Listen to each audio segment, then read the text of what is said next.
Welcome everybody to When the Dutch Went to Space. It's episode number 7, called Constellations, because we are in the era of constellations. Yes, we're also in 1960 and there will be 11 launches in this episode. And don't worry, I bundled a few of them so you don't have to watch the same thing all over again.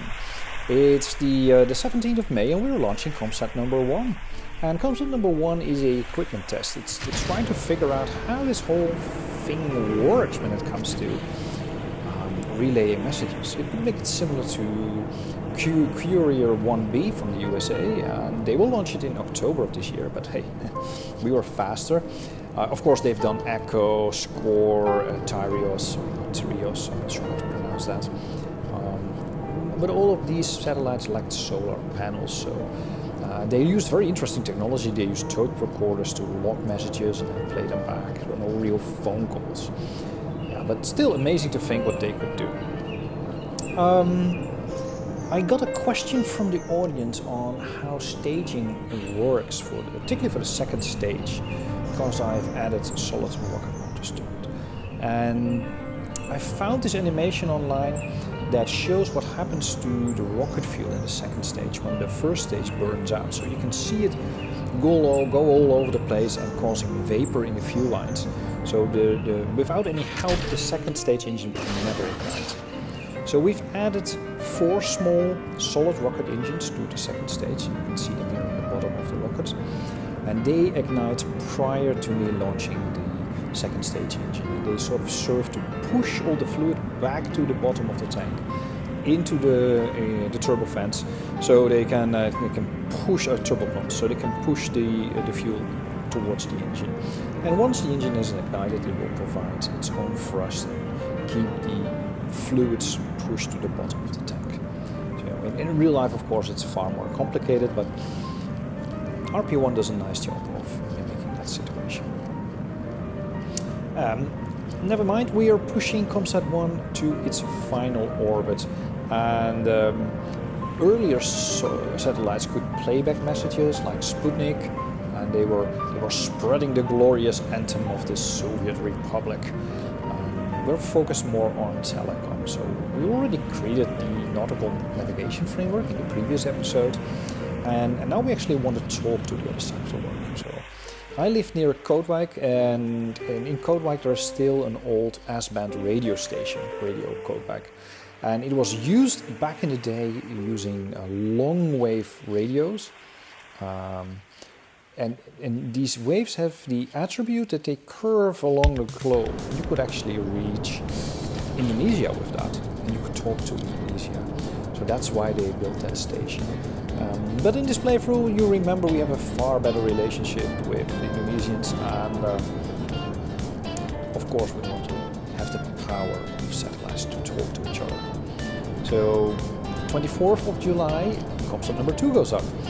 This one's an interesting launch because it's using an upper stage. So the current lifting vehicle, the NL-3A, is perfectly capable of putting 2.3 tons into lower Earth orbit, but then to push it to a higher orbit, it suffers to do that. So we added a small powered upper stage which has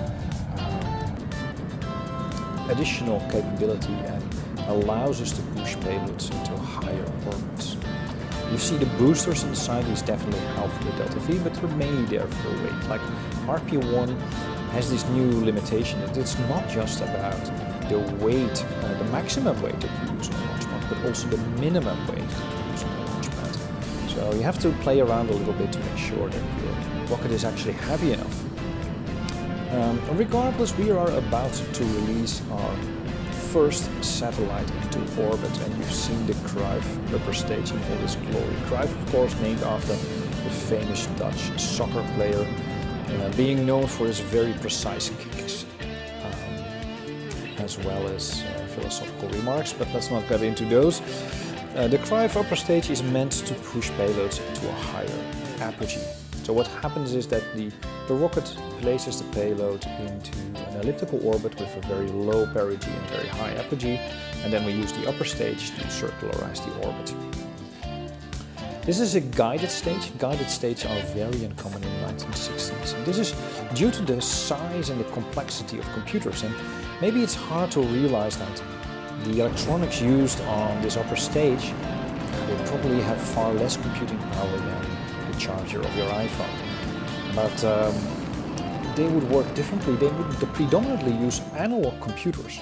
And for analog computers, how to explain analog computers? Well, think of a sign along the x-axis of a geographical equation, but then on the z-axis, or in the third dimension, you would have a cosine. That would give you a 3D shape of this mathematical formula, and you could actually make this shape by milling it out of aluminum or steel. And if you do this very precisely, you can use a pencil or an actuator to trace along the curvature of the object, and then you would actually resolve the equation in real time. And that's how they would use analog computers. We're looking at 29th of July, Comm Sat number 3, and this will be our first failure in this entire series. And the second stage refuses to complete the burn, and note that the Delta has been extremely kind to us. We've had some problems with it losing thrust, but it never caused us a failure. You can see here that the upper stage is valiantly trying to get into that orbit, but it's not going to happen. It's just going to burn up. I thought maybe I can get a low Earth orbit communication satellite out of it, but yeah, not going to happen.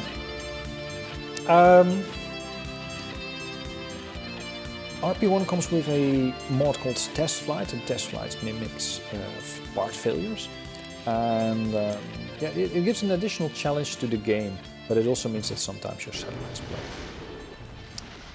blow. Alright, so let's move on to October of 1960, the 20, the 26, and the 31. We had queued up 3 communication satellites to complete the network.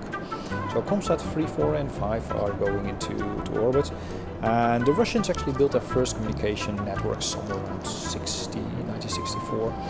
And the Americans a little bit earlier, but they had an advantage. They could go for geostationary orbit, launching from Cape Canaveral, a few degrees above the equator. But it would allow them to put a satellite in an orbit that would take 24 hours to rotate around the Earth, meaning that from the perspective of somebody on the planet, the satellite would be always overhead. And that's really interesting. So you have this satellite constantly sitting above you, which you can use to bounce signals off. And we are, of course, in a much higher latitude. The Netherlands is at 54, 53 degrees. We are at 54 with our launch site.